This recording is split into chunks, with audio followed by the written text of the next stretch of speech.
Aren't you interested in learning breakthrough wealth building strategies, such as how to flip a home in less than 2 weeks using other people's money with no real estate license, or how to build a low-cost home-based business? You can discover how to take passive income from any source and invest it into real estate, stocks, or business to become financially independent investing in any market with Residual Roads Business Institute. Collaborate with Andre and other Residual Roads advisors to create a free action plan and start implementing strategies today. Go to www.residualroads.com or email info@residualroads.com. Welcome to the Investing Uncensored podcast. You've been searching for different ways to become financially independent or generate passive income to live out your life's purpose as you've seen others do it, but need insight on how. Well, get excited because here you'll discover the tips and resources to fulfill that need. Andre Stewart has spent more than a decade successfully making it happen for himself and others. This is the Investing Uncensored podcast. And now here's your host, Andre Stewart. Welcome to Investing Uncensored. I'm your host, Andre Stewart. And today we're going to talk about quite a few different things. I'm getting a little annoyed by the government lately. And so we're going to talk about never let a crisis go to waste. The government's clearly taking advantage of that. So if you're listening to my podcast, clearly you're interested in investing and changing your life in some form. So what I say today may hurt your feelings or it may not. I mean, you might have the same views I do if you listen to this podcast, because the stuff that is affecting me is obviously going to affect you at some point if it's not affecting you right now, if you are thinking about getting into investing. Let's hop into it real quick. Never let a good crisis go to waste. You can probably look that up. That's been used quite a few times over the past couple of years because there's always some kind of crisis going on. And so a lot of people try to take advantage of these crises and, make money from it. Or you should, or you could benefit in some way. Either you're going to benefit from a crisis or you're going to not benefit from a crisis. And the governments all over the world are clearly benefiting from the crisis. So we're going to talk about the U.S. government and what they're doing. So, obviously they printed more money and they're using COVID as an excuse to create an inflation so they can pay off all their debt. We've been in a ginormous debt situation for a long time. And so I don't know if the government, knew how they were going to get out of the situation. But luckily for them, COVID happened. And so now, oh my God, they're riding this COVID situation to the ground. You know what I mean? So the government is printing money to basically inflate away their debts, because if the dollar is worth less, then they can pay off the debt a lot faster. You know what I mean? So if you can convince a person that you're doing something that's in their best interest, then they're obviously going to be on board for whatever plan or agenda that you have. And so them saying, oh, we're going to give you $1,400 a month, or, oh, we're going to give you $600, or whatever their plan is on how they're, controlling the narrative, thinking that they're doing stuff that's in our best interest, but they're not. Because what I don't think people understand is, I talk about this a lot, it's just understanding basic economics. If they give us, say for instance, this last package was 1.9. And then they gave us, I think it was $1,400. But with them printing that $1.9 trillion, it made the currency worth less. So if the currency is worth less, that means their purchasing power is less. And so if they gave you $1,400 and then you go to the store and a loaf of bread used to be, $3, now it's worth $7. I mean, was it really worth it? Was it really worth them printing the giving you the $1,400, and then you go to the store and that purchasing power of that $1,400 is less. And so they tell you that 1.9 is a COVID relief package when in fact, I forgot how much it was. And I don't know what the billion was, but it wasn't like the package, the entire 1.9 went to the people. They used some of that money to do all kind of other stuff like that. But they just tell you, such and such and such in the news, and then they run off and they do, whatever with the rest of the money. Meanwhile, they want to blame it on the rich people. So I'm going to give you guys an example, and then you guys tell me what you think about it. So if I do my research and I understand the tax code, and I understand that the government will give me tax credits or give me, money back for certain things that I do. They're incentivizing me to do stuff that they don't want to do. So if you have opportunity zones where they say, hey, if you invest in opportunity zones, there's about 8,900 areas in the U.S. where if you decide to invest in these markets, you don't got to pay any taxes. So if I understand this, or if I know they give you tax credits for solar panels. So, if it makes sense to get a solar farm or put solar panels on your house to get a tax credit, if I know all these different things, then it would make sense for me to go out here and do it. So if I know I can go out here and buy a land plot, like I've mentioned before, I'm using land because land, you can't get any more land, and land is kind of cheap in certain areas. So I keep bringing that up because I think that's a good opportunity for people, because we're in a 4 million home deficit, and at some point in time, builders are going to need to build. So if I go out here and I find, some land plots and say, again, we're going to use the one I talked about in my last podcast where it's worth $75,000. So if I understand the tax code and I know if I go out here and I buy land and I understand if people don't pay their property taxes, that is first lien position over any kind of loan. So I can just go and get a tax deed. Again, the government is going to give me 18% to go out here and buy this land. So boom, I know this. I go out here, I go online, I go to the different counties and I find a tax lien. I go out there and I buy it.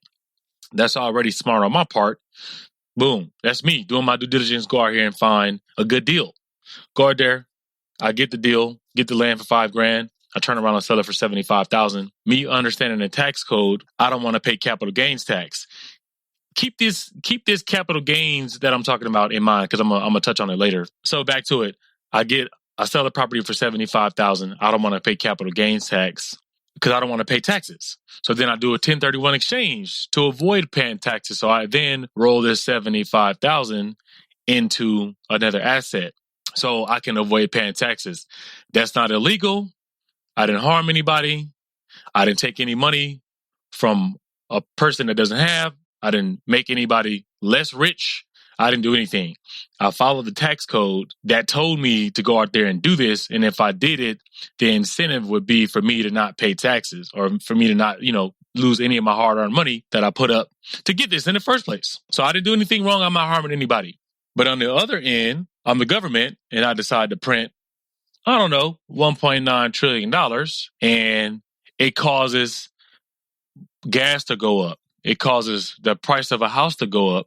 It causes the price of food to go up. And I'm a person who doesn't have the money to buy anything like that. I'm a person I'm already struggling, but now I got to go to the grocery store with this $400 or this $1,400 to buy groceries. Groceries used to cost me, $100. Now it's costing me $200 because the price is going up, because they printed money to supposedly give it to me to decrease the inequality gap. So because they printed money and gave it to me, it caused all these other assets to go up. So who is actually increasing inequality? Who's making the gap larger? The person who did his research, like myself, who went out here and found a land plot for $5,000 that the county didn't want anymore. So they let it go for $5,000. And then I turned around and I sold it and made $75,000. And then I did a 1031 exchange to not pay taxes on it because the government said that I should do that. And they won't tax me because I did something that they didn't want to do. They didn't want to keep the land plot. It was on their balance sheet. They didn't want to keep it. And so what did they tell me to go out here and do? That's what I did. So did I do any harm? Did I cause any harm to anyone? I actually helped the government out and they paid me for helping them out. I didn't take money from anybody. That person that I bought the land from hadn't paid their taxes on it in 7 to 10 years. So they obviously didn't want it. So I didn't take it from him. Matter of fact, when I bought the tax deed, they sent him a letter saying, hey, this is going to be taken if you don't pay this by the certain date. He clearly didn't want it. Or maybe he didn't have the cash to pay it, or he doesn't even know because he's not here. But the fact of the matter is, I did somebody a favor by buying it. So who am I? Am I in the wrong that I just made $75,000? So if I keep doing this and I keep making more money, who am I hurting? What am I doing to another person? I'm not doing anything. But if I'm the government and I'm telling you we're gonna tax rich people because they out here doing stuff and they bad, they're creating the inequality gap. So we go, but even though they're creating an equality gap, we're going to give you money to bridge that gap. But while we give it to you, we're going to raise the price of the cost of living. So at the same time, they're telling you that they're trying to decrease the inequality gap. They're actually making it larger and larger, but they use the media to tell you differently. So they use a narrative to tell you that people that go out here and produce are the problem. If I create, let's just use Amazon. I like using Amazon because it's a good example. If I create a company like Amazon and people love to use my product, I spent a long time doing it. I built it from scratch in my garage, and now people are using it. Am I at fault for people buying something that I made? If you want to, let's simplify it. Let's go back. I was talking to my parents about this the other day. If we're stuck on an island and I make coffee and you make corn, I don't like corn, but you love my coffee. And so you come to me and say, hey man, how about I give you some corn in exchange for your coffee? And it's like, well, I don't like corn, but if that's all you got to give me, I'm going to take it. So you give me the corn, I give you the coffee in exchange.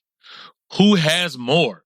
I'm going to obviously have more because I created the coffee and I gave you a small amount and now you gave me some of your corn. So if you come back to me again the next day and say, hey, I want some more coffee. If I'm giving you a small amount of coffee in exchange and you give me a certain amount of corn, I mean, the trade-off is there. So just because I created this coffee and you really like it a lot and you coming over here and you spending more and more, giving me more and more of your corn, I mean, whose fault is that? It's not my fault. You need to stop drinking coffee. So should I just be like, you know what? Even though I put the sweat in and I'm out here, doing what I got to do to get these beans and get this coffee over to you, I should just give it to you without you giving me anything in exchange. I mean, so you can see, even if you do it on a small level like that, the inequality gap, if you're on an island and there's two producers and two consumers, if one person likes the stuff more than the other person, one person's automatically going to have more than the other person. And if you don't want to trade off the exact same because I don't eat corn, why would I be like, you know what? I'll give you the same amount of coffee in exchange for the same amount of corn. I mean, why would I do that? I don't even eat corn, but I'm not going to just give you the coffee for free. You know what I mean? I'll take a little bit of it just for the sake of it. But if I'm going to keep putting in more work and you keep drinking my coffee, I'm going to have to start charging you more because what's the benefit of me? Then I'm just out here working and, giving you coffee for free. That's how simple it is. So if you look at it, it's not like the people that are out here producing and creating things that other people want are evil people. That person is just creating something that somebody else wants to buy. So they're not doing anything wrong. So again, if you use the example, you coming over here and you want all my coffee, I'm going to have to ramp up my production and keep giving you coffee. So if you keep going to Amazon and spending more money, he has to ramp up his production to make sure that you can get your product. He ain't doing anything wrong. He's actually trying to serve the consumer. And with that, he's considered an evil person when he's just out of here trying to make everybody else's life better. And so they play this narrative that rich people are bad people. But the rich people or the people that make money or the people that don't pay taxes are just doing exactly what the government wants you to do. They're incentivizing you to go out there and do what they don't want to do. And the people that don't, they take the money from them. I'm saying, so I was talking to my parents about this. I was like, well, take, for instance, your cousin. My cousin's a house cleaner. And so she's only making, I don't know, like $200 a week or something like that, he was telling me. And he's like, well, at the end of the year, she got to pay the IRS. And I'm like, well, what about her? I said, well, you got a person.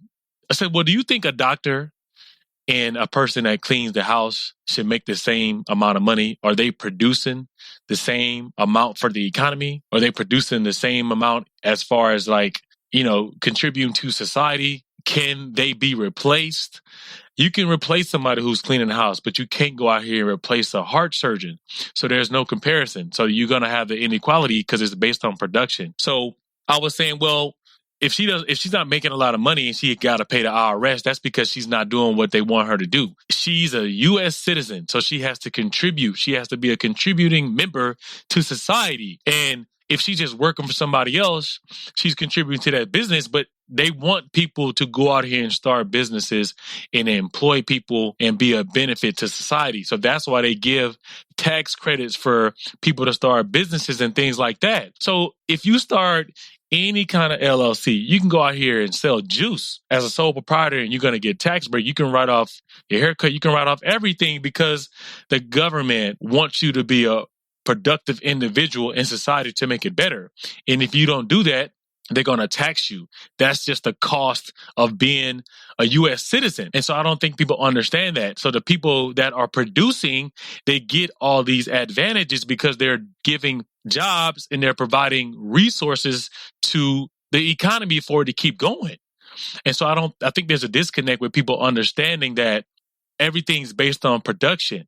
But what the government's trying to do now, and this happened because of stuff that happened way back in the day, and it just steamrolled with the welfare system and things like that. They started printing money, and they started something that they can't stop doing. And so now they're trying to tax the producers way more because they got to get the money from somewhere. So if you got a whole bunch of people that you're trying to pay for and take care of, and you got to keep printing money to do that, you got to get the money from somebody. And so you're going to get it from the producers because they're the only people you can get it from. And so that's the issue that I'm having with the U.S. government right now. And it's going on. I mean, the same thing is going on in Colombia, but the difference between the U.S. and Colombia, and that's why they had this whole huge protesting going on in Colombia, man, it's out of control over there. They're taxing everybody. Individuals, they're taxing everybody. In the U.S., they're only taxing people that make a certain amount of money. And so that's the difference between what I was telling my boy, that's the difference between what's going on in Colombia and what's going on in the U.S. because the people only getting affected right now, supposedly, is what they tell you. So based on what the narrative is, on what majority of people think, the only people that are getting taxed are the people that got a lot of money because they're not understanding economics. With the cost of goods going up and people paying more for many things, houses, food, they're getting taxed too. They're getting taxed way worse than a person who has the real estate, who has the $1 million, because we understand the tax code. We understand what we're doing. So even if you try to do all these different things and tax rich people, I know for myself, I do a lot of research on all these things. So I understand the tax code. So I understand what I can do because I understand the blueprint. I'm just following the blueprint that the government gives. They always come out with something new. So you just got to do your research and try to figure out what they're coming out with something new. Now, they're trying to go to green energy. So if you know this, then why don't you go out here and start a solar farm to take advantage of that? So there's always going to be something that the government doesn't want to do. They're going to incentivize other people to do. So you can go out here, the government can go out here and start taxing and taking away capital gains tax. Increasing capital gains tax. They're talking about taking away the 1031 exchange. And I'll get to that in a minute too. They're trying to do all these different things, but they're going to have to come up with something else to give us incentives to keep producing. Because if they keep doing what they're doing, there's not going to be any incentive for anyone to produce. And that's going to really be bad for the economy. So if you guys understand these things like that, you'll understand the blueprint of what you have to do to not pay taxes or to get more money because they're basically telling you exactly what to do. And so my point is they're taking advantage of this crisis and they're probably going to do it for a long time. What people don't know is they're telling you guys something different. So the example of Colombia with them protesting because they're increasing taxes on everybody, if they increase taxes on the regular people in the U.S., people that aren't rich, the same thing will be going on. So, people can look at other countries and be like, man, it's third world country. They're over there wilding out. But we did the same thing. We had a whole summer of protesting and, acting crazy over certain things that are going on in the U.S. and nothing was going on in Colombia. So now it seems like we've flipped places because now they're protesting over there because of the tax reform. And people over here will be doing the same exact thing if they realize what was happening, but they don't. And the government is obviously controlling what goes on in the media and what the narrative is. So people have no idea what's happening to them right before their eyes. You know what I mean? Like I was telling my dad the same thing. If you look back at maybe when a couple years ago, and a loaf of bread might have been like 90 cents. I went to the store the other day and a loaf of bread cost me $7. I remember when gas was 50 cents. gas is now $4. So you can see the purchasing power of the dollars decreasing. So people just don't get it. If you go to the bank and you got $100 in the bank, you put the $100 in the bank, it's still going to read $100 in nominal values. What is that? What is that though? In our actuality. So just because your digital reader says $100, it's not in fact $100 because your purchasing power is decreasing. So people are not looking at the values of their money the right way. So they don't see what's happening to them right before their eyes. And it's amazing. So the people that are being taken advantage of are the people that the government's so-called trying to help. So they're not decreasing inequality. They're making it worse. They're the ones making it worse, not the other people out here that are doing exactly what the government wants them to do. But now, them saying never let a crisis go to waste, I think they're going to ruin the U.S. because they're doing all of these different things that are driving people that are producers out of the country. I'm really, really, really, really contemplating giving them my citizenship. If they get rid of the 1031 exchange, because obviously I'm in real estate, that's going to affect my business extremely because you're rolling over your gain so you don't have to pay taxes. So they're trying to get rid of that to just take more money from me from doing anything. Like if I sit behind my computer, till 2 or 3 in the morning trying to find a good deal, I'm putting up work in. I'm producing to get that. I'm not doing anything to anybody. Then I go out there and I find it. I fly to Florida or wherever I have to make sure I'm getting the right deal. And then I get a deal and I sell it. I mean, why should the government feel like if I made, $100,000, why do they get $49,000? I mean, that's just not right. How's that even fair? How does anyone even think that's fair for someone to be putting all the work in that you put in and it's just taken away just because? Man, that's not cool. So I'm really, really contemplating on giving them my citizenship and moving on and going somewhere else. I mean, if I got a visa, my visa will be 10 or 15 years. There's no big difference. I'll still be able to come over here and move and do what I want to do. I just won't have to pay all these stupid taxes for no reason. I won't have to go through all of this stuff. And people think it's not going away. It's only going to get worse because we were already at a $1.7 trillion deficit at the start of the year, but prior to that, we're at a $6 trillion deficit. So they just took it up to 8 and they're going to keep going because Joe Biden's trying to do another $2 million. So we're going to take it up to 10. I hope y'all don't think that the rich people can pay for all of this. It's not happening, man. The rich people can't pay for all of this. And they ain't going to pay for all of it because they know the loopholes because they're doing what the government's telling them to do. So who's going to pay for it? They're going to keep increasing the cost of goods and everything else. So the person who doesn't have it is not going to have it. They're going to continue to not have it. And it ain't got nothing to do with anything else. It's just like, who's going to take the initiative to go out here and educate themselves on how to not be the person being taken advantage of? So never let a good crisis go to waste. Now I'm going to talk about that on the good side. I just broke that down to you, what the government's doing to you. But now I'm going to tell you guys how to do good for yourself. I think you guys need to really sit down and understand economics. Because once you do that, you'll know how to never let a good crisis go to waste. So with what the government's doing, if you have a business, you can take advantage of all the spending that they're doing. And so if you understand their agenda, which is to get their debt paid off, then you know that you need to be getting into assets because the more money they print, the higher assets are going to go. And is it true that the assets are going up, or is it true that your money is being worth less? So you got to think about that when you're buying something.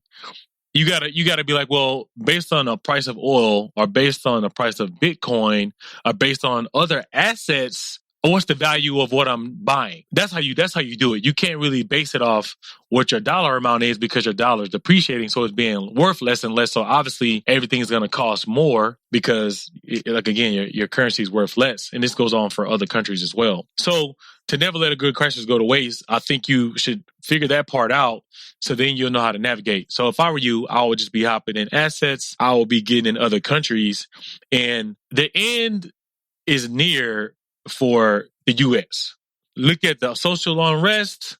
Look at everything that's going on. So as you're making money right now, I will slowly start to, like, for instance, you can go to Colombia and put, $25,000 up and get a business visa. So you don't have to go over there. And I think I talked about it in one of my podcasts. You have to put up $90,000 to get a 3-year visa. Just, that's with buying real estate, but you can just drop 25 grand and get a business visa. So this is just Colombia. I love Colombia. That's obviously where I'm going to go and move and become a citizen of, more than likely, or I might find, another country that has some better tax laws. So it may not be Colombia, but it'll be somewhere along the Caribbean. And then I'll just have a visa in Colombia and a visa in the U.S. So I think you should start doing your research on where to go next, because there's going to be another crisis. There has to be another crisis because we're getting more and more over leveraged with debt, and they're paying people to not work with the unemployment, and that's creating deflation. And at some point in time, if the government decides to stop printing money, the economy is gonna tank. So will they do that? Who knows? But at some point in time, they're gonna have to do something, because this can't go on like this. It's just impossible to do that. So when that happens, we're gonna have another crisis. So if you understand all the stuff that I'm saying right now, when the next crisis hits, you can take advantage of that one too. We're still in an economic crisis, whether people know it or not. We're still in one, but it's just going to get worse when the next one comes. So right now, what I'll be doing is taking advantage of this one, because, people are still working from home. There's just a bunch of stuff that's still shut down. There's still a lot of, sectors you can get in, like commodities. I keep saying that are going to be real good. So start trying to figure out how to diversify your portfolio. Start trying to figure out what country you want to go to next. You got to have a plan B. So, you need to figure out what kind of country you want to go to. So start right now by opening up a bank account and putting small increments of money into this country that you want to go to.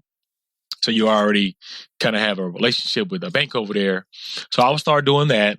I would start putting all my money in assets. I would probably start buying, I wouldn't do this, but for other people, I would probably start buying food that'll last for a couple months, because as they keep printing more money, the cost of food is going to keep going up. So obviously you want to pay for something today that's less expensive than it's going to be in 6 months. And so, if you look up Weimar Republic, that's in Germany, when they went through this hyperinflation. And it was this thing I was watching yesterday on YouTube was showing that 1 year bread was like I just said, bread was like 9 cents. And then the next year it went up to like 13. Then the next year it went up to like 25. But then the government went through a crisis they had to start printing money. And so they started printing money. So it went from 9, 13 to 25. And then it went to like 325 the next year. And then within that year, it went from $325 to $700. And then 5 months later, it went from $700 to $1,200. And then within another like 8 months, it went to like $1.2 million. And then maybe like 3 months later, it was like $10 billion for a loaf of bread. That is insane. That's what hyperinflation is. So it got so crazy in Weimar that they were paying people in like a wheelbarrow. So you got people they're paying employees and they're dumping the money in a wheelbarrow, and people are just pushing the cart around the city, the wheelbarrow around the city with their money into it. I mean, it got so bad that people started, using their money to burn it to heat their house, because the cost of lumber was too expensive. So you was better off burning your money to stay warm than going out here and buying lumber.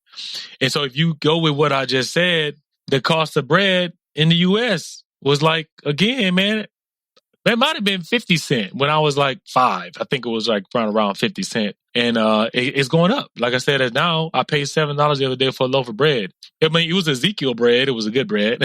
But it was still, before, that bread was $4. That bread was $4 at the start of 2020, and now it's $7.95. So I mean, boom! It doesn't really matter if it was a regular bread. I don't buy regular bread, but I mean, if that bread went from 4 to 7, I'm pretty sure regular bread did the same thing. So I mean, that went up $3 within a year. So that's what I mean. I hope you guys are going to the store, because that's how they base everything. The government tries to base everything off of this CPI, Consumer Price Index. But they're lying, man. That thing is so wrong. That thing is super wrong, because they're saying we're only at I think 1.2 inflation rate. That's impossible. If bread went from $4 to $7 it was like 7 something. How's that 1%? How's that even close to 1%? So I think you guys just need to start paying attention to what you're paying at the grocery store, because that's a good indication of your money just being less and less, worth less and less. So my parents were like, man, you know what? You need to keep some money liquid, because I was just telling them about a house that I just sold and how much money I made. And they were like, man, you need to keep some, because I never have money in the bank. And so they was like, well, how much you going to leave in the bank this time? And I'm like, I ain't leaving nothing in the bank. And they were like, you need to keep some money in the bank just in case something happens. I said, well, no, that's why I put it in crypto. I mean, if anything happens, I can just sell the crypto, and it's an instant. It's an instant. And they were like, oh man, I'm just saying. I'm like, no, you not understanding what I'm saying. I said, you don't get it. I said, I know what I'm doing. And so I'm trying to convince my parents to do the same thing, because they got money just sitting in cash. And I'm like, it's depreciating, man. So I was like, how about y'all hop on some of these deals with me? So I'm trying to get my parents to do some real estate deals with me, because you need to get in something that's going to go up as the government keeps printing money. And obviously that's assets, because the smart people know when the government prints money, they have to inflate things in order to get the money back. So you got to, obviously, hard assets are going to go up. That's just how it goes. So I told my parents, like, you know what? How about you guys hop in there? So I'm going to do a land deal with my parents. We're going to try to buy like 40 acres and do something with it. And so, you know what I mean? That's what you guys need to be doing. Even in out of the country, it's the same thing is going on in other parts of the world. Like, I was telling my parents the same thing. I saw a avocado grove in Panama City. It was $25,000 at the start of 2020, and now it's at $45,000. So within 1 year, that thing doubled. So it's only going to continue, and this is in Panama. So it's all over, man. It's going all over the place. And even when I was in Colombia, my friend in Colombia, like, man, food's getting so expensive here. And I'm like, man, so it's happening all over the world. The governments are just printing money to try to pay off their debts. You know what I mean? It's just crazy out here, man. So never let a good crisis go to waste. I think you guys need to go out here and stop listening to what the government's telling you, because it's all lies, man. They control the narrative, man. And so as long as they can keep people stupid, they can keep doing what they're doing.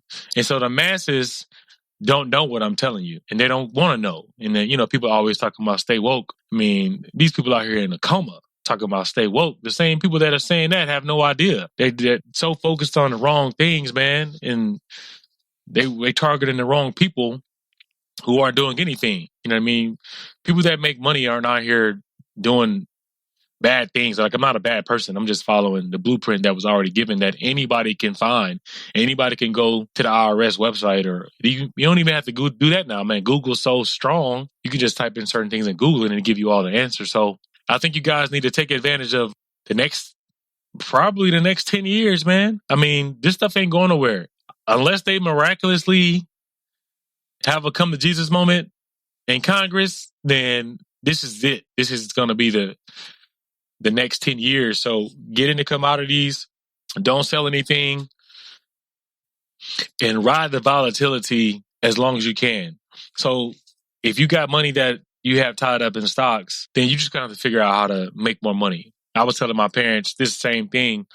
I went through, you put yourself in the negative, not in the negative. You just make yourself broke. Always make yourself broke, because if you do that, you're going to always be coming up with different revenue streams. So, I mean, I'm constantly taking my money and I'm not putting it in my bank because I don't want to touch it. When you have access to your funds, you have the tendency to burn through it.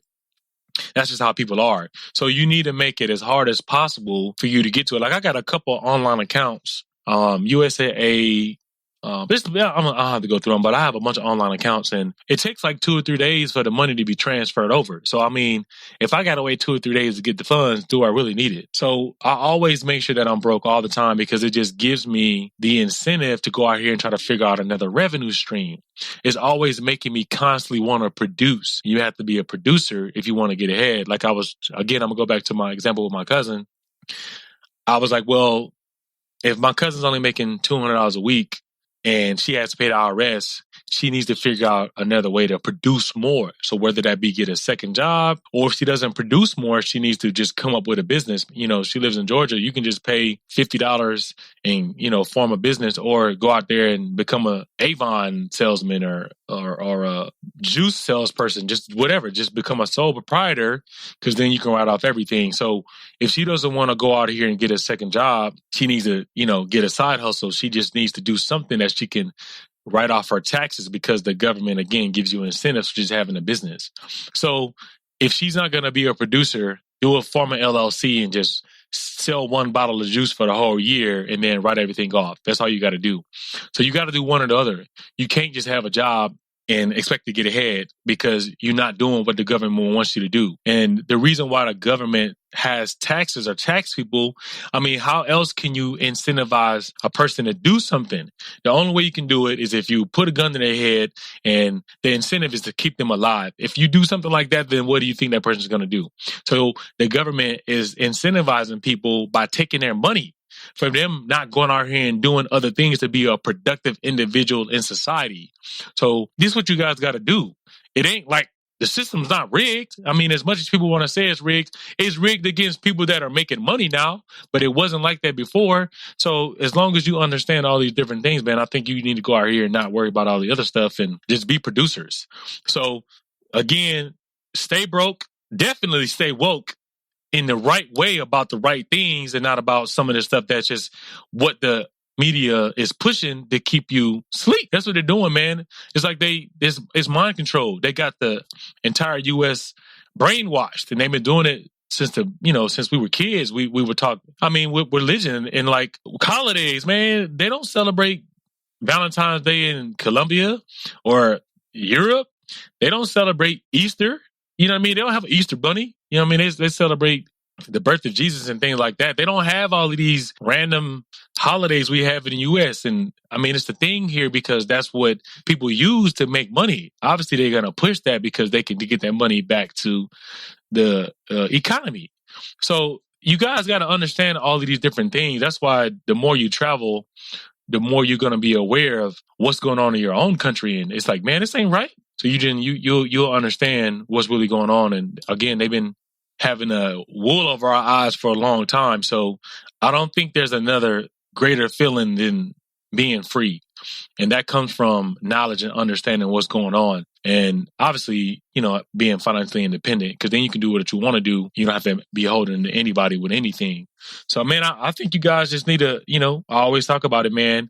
Knowledge is power, but knowledge is power only when it's used. So you guys need to go out here and educate yourself on what's going on and spend some time, learning about economics, because then it'll help you better navigate what's going on now and in the future. Because you can forecast, man, all these things, or you can forecast with all the information that's out here, all the data that you see, you can kind of predict what's going to happen in the future. And you don't have to be a Harvard economist to understand. Once you get the basic principles of economics down, then all the rest of this stuff just falls in line. And like my last thing I'll say, and why I think real estate is going to be huge and it's going to continue to be huge, the government, and you guys can look this up, the government created inelastic demand in all assets by printing money, keeping the supply low.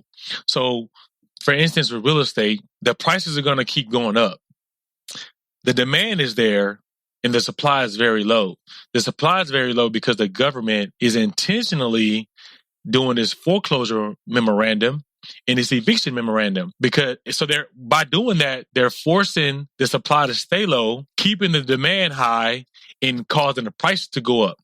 The reason why they're doing that is because they're going to raise capital gains tax and they're going to raise other taxes. So obviously, the higher the price goes on other assets when it's time to sell them, you're going to have to pay more in taxes, and they're going to be able to recoup that money. So the government is intentionally creating inelastic demand in all assets, and they're going to increase taxes to make the money back. That's what I mean. So if you guys understand economics, you would know exactly what they're doing.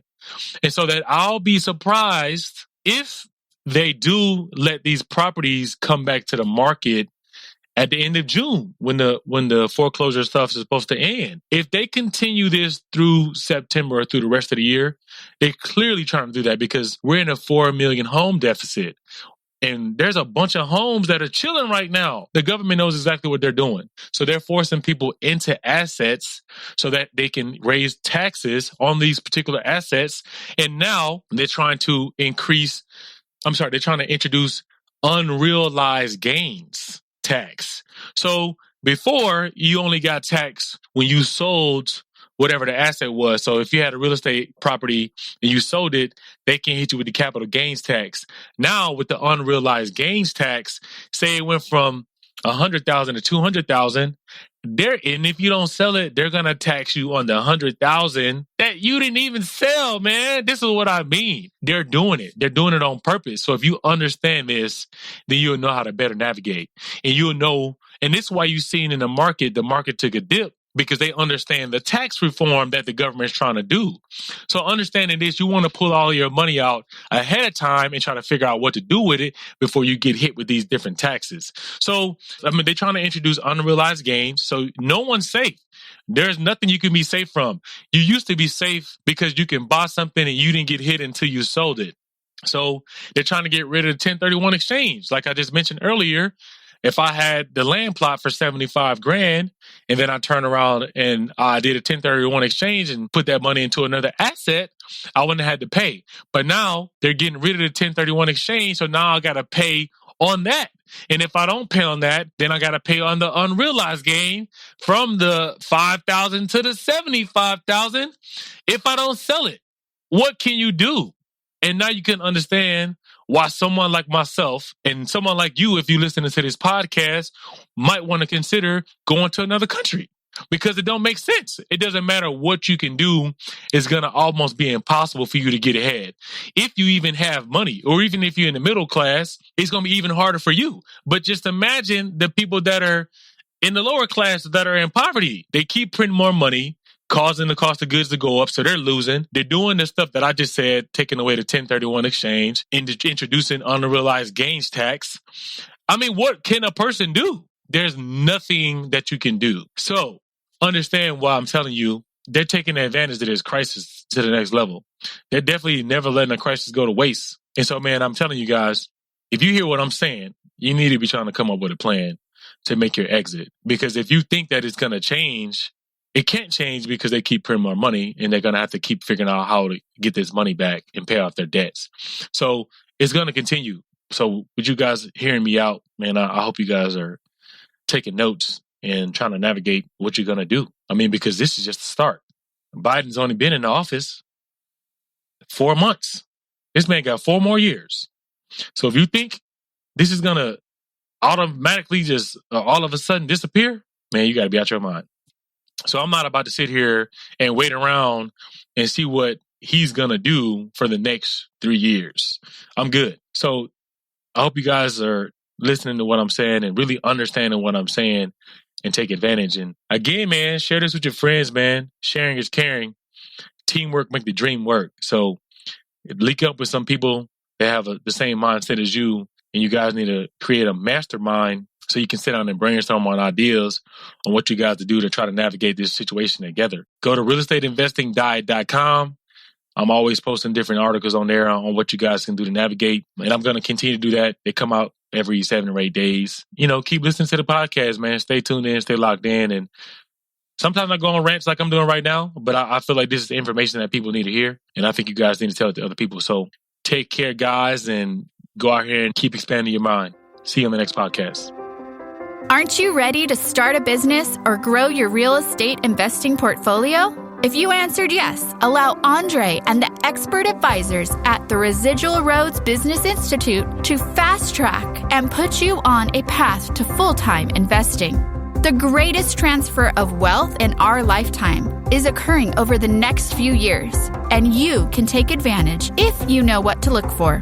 In order to be successful at real estate investing, you need to learn how to leverage your current resources to generate quick money, big money, and retirement money.